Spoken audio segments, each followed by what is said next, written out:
to the ABCs today. Hello, and welcome to letter I. I is for inviting everyone to help. Ask for assistance with household tasks and organizing.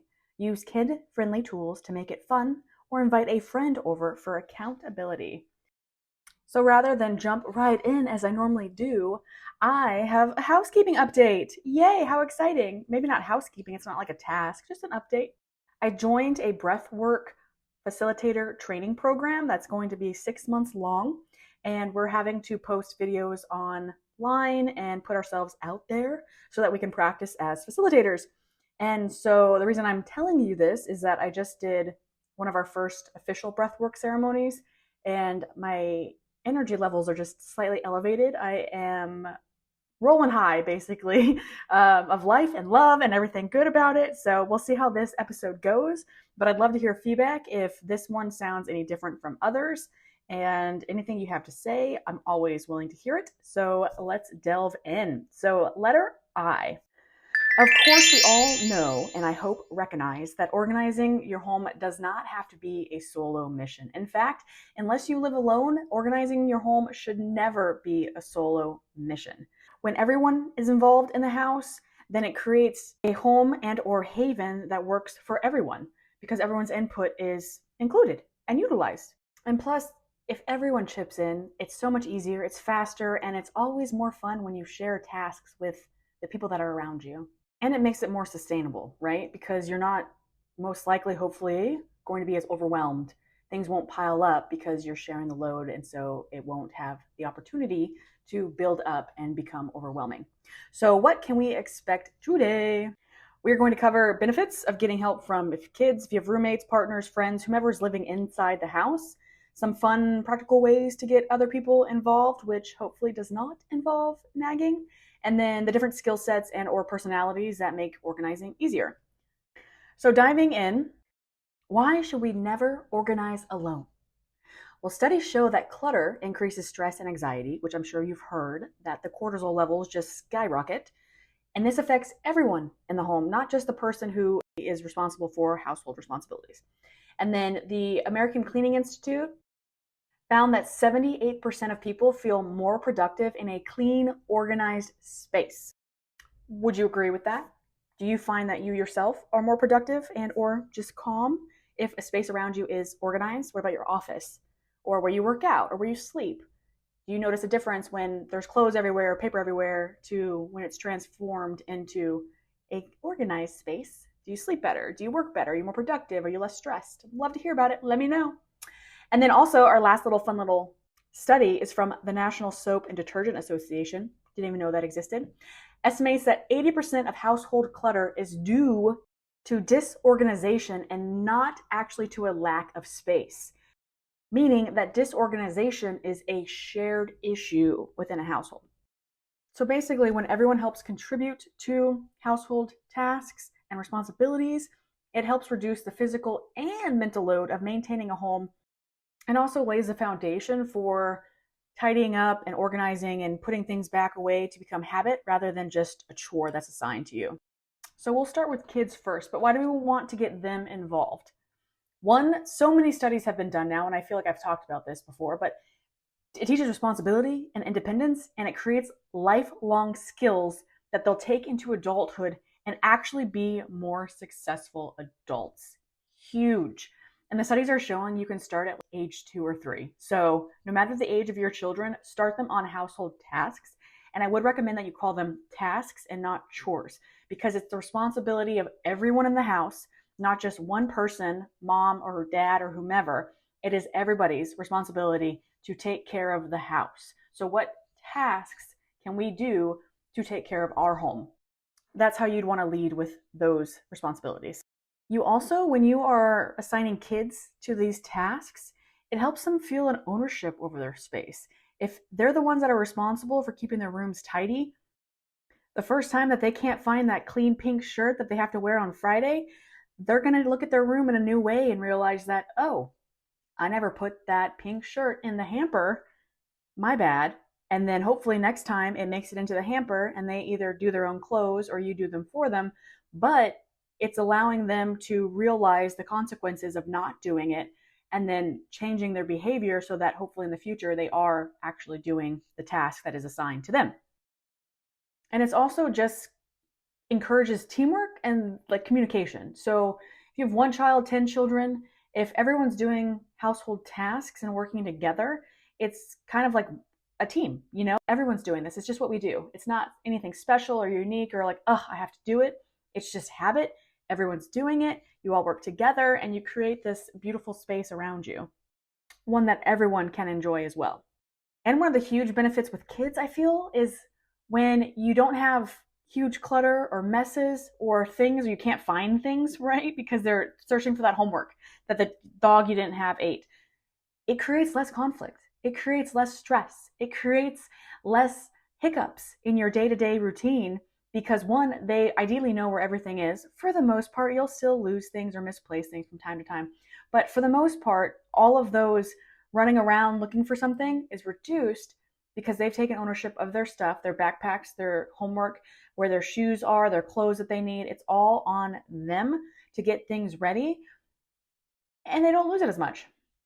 Or you don't have the mom grabbed it, dad grabbed it, I grabbed it. No, it's the kid's responsibility. He makes his bag, it's ready to go, and then it happens. It's good.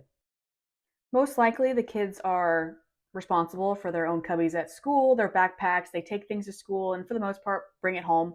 And so this is not a new routine for them. Even if they're in daycare, they're still responsible for taking all their stuff and keeping it together.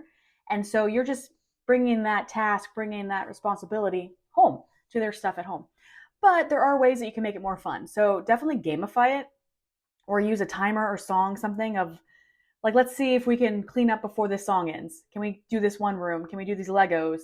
Or take the basket of clean laundry and say, how many pieces of clothing can you fold or hang in 5 minutes, and set the timer. And so that gives them the visual and or auditory version of racing against the clock. And then it's like, oh, I win. And you don't win anything. You just, you won. But that's also exciting for kids, right? You also can do a visual task chart or responsibility chart. Again, we want to avoid chore if possible. Sticker charts, however you want to do that.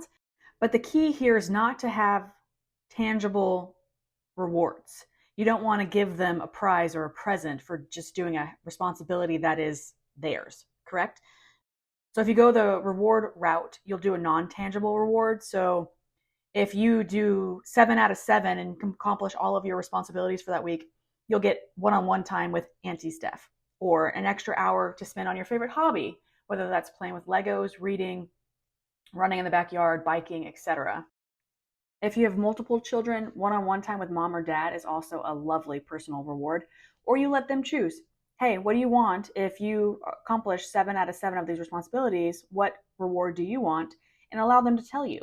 And eventually you won't even have a reward, but this is for either the younger kids who do need the incentive, or if you're just starting with household responsibilities and you want to try to make it fun.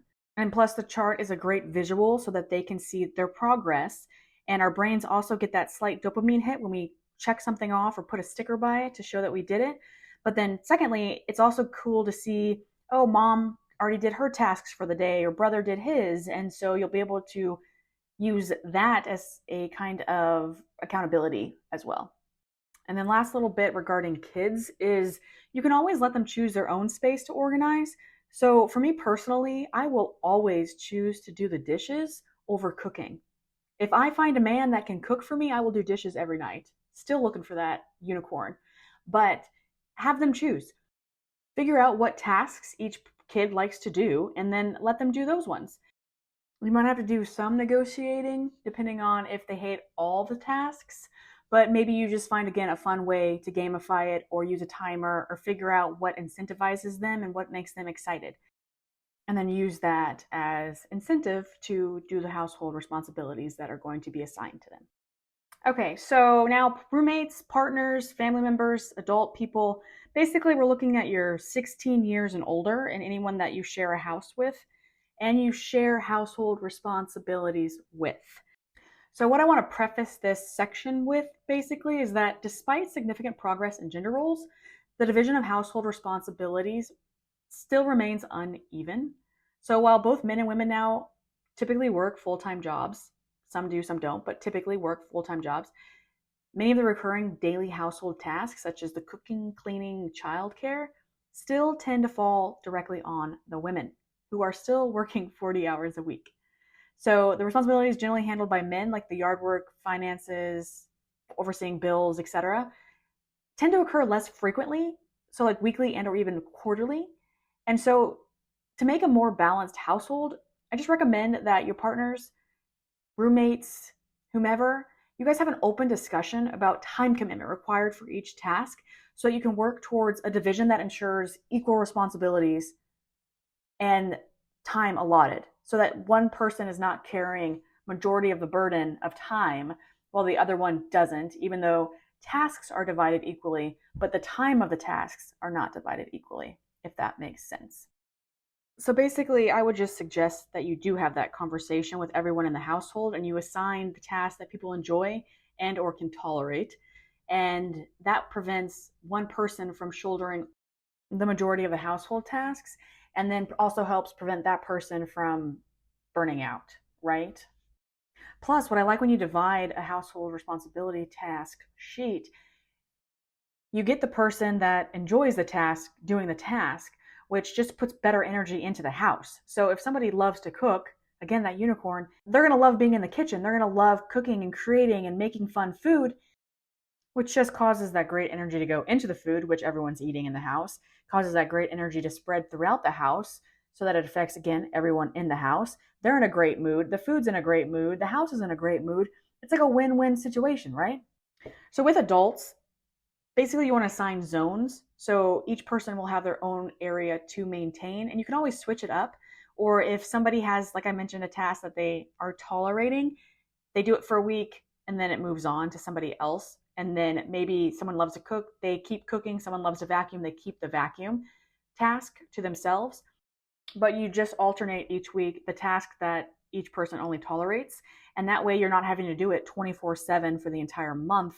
And it's you have a week, maybe 2 weeks, and then you're off a week or 2 weeks, depending on how you guys schedule that.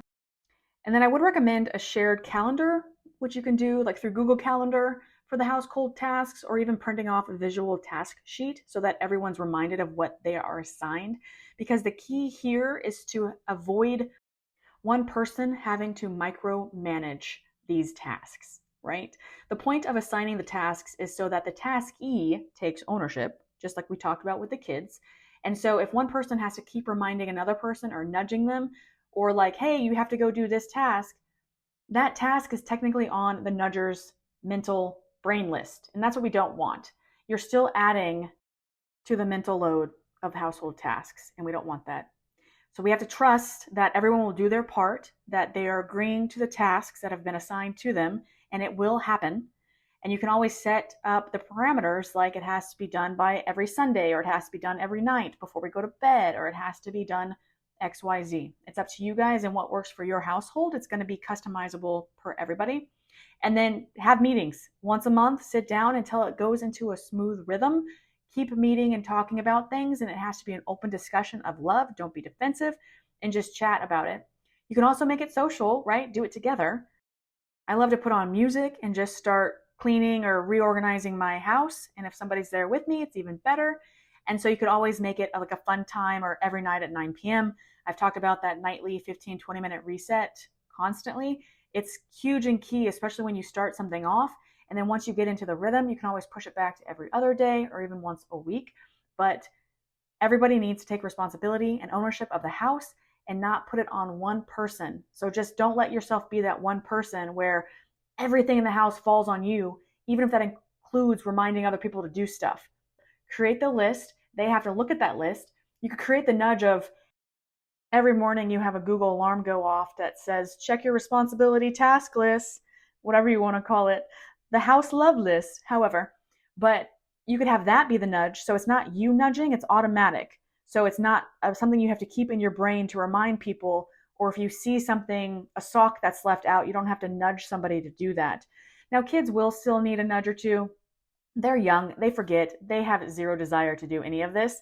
But again, make that list public and they'll see the adults crossing off the list. They'll want to cross off the list, and it will just be a continuous cycle of, yay, we completed our household task. Last suggestion is to invite a friend over. Make an organizing day, swap tasks, make it fun.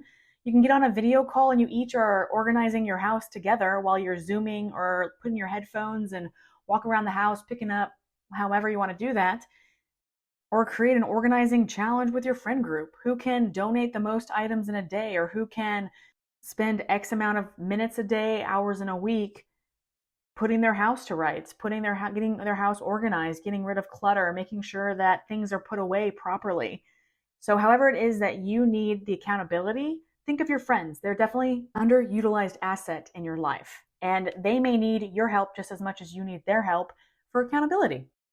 Okay, so I think that is it for our day of I and inviting everyone to help. Just remember that asking for help or requesting the help of everyone in the house is not weakness. It's a smart strategy, and it's going to save you mental, physical, emotional, and spiritual energy in the long run. And plus, it's going to make organization easier, faster, and more enjoyable for everyone in the house. And it brings each person's strengths to the forefront so that, again, the process just is smoother.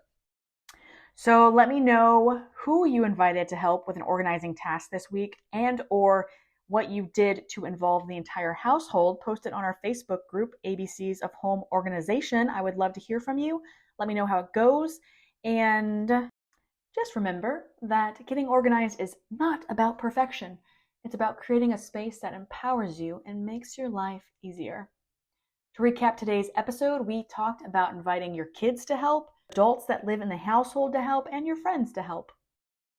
I hope you learned at least one tidbit that you can utilize in your day-to-day house, and it makes your life that much easier. So just remember to be kind to yourself during this organizing process. And if you found today's episode helpful, please subscribe, share it with a friend, or leave a review. I'll be back soon with more actionable tips to help you transform your space and your life. Until next time, happy organizing!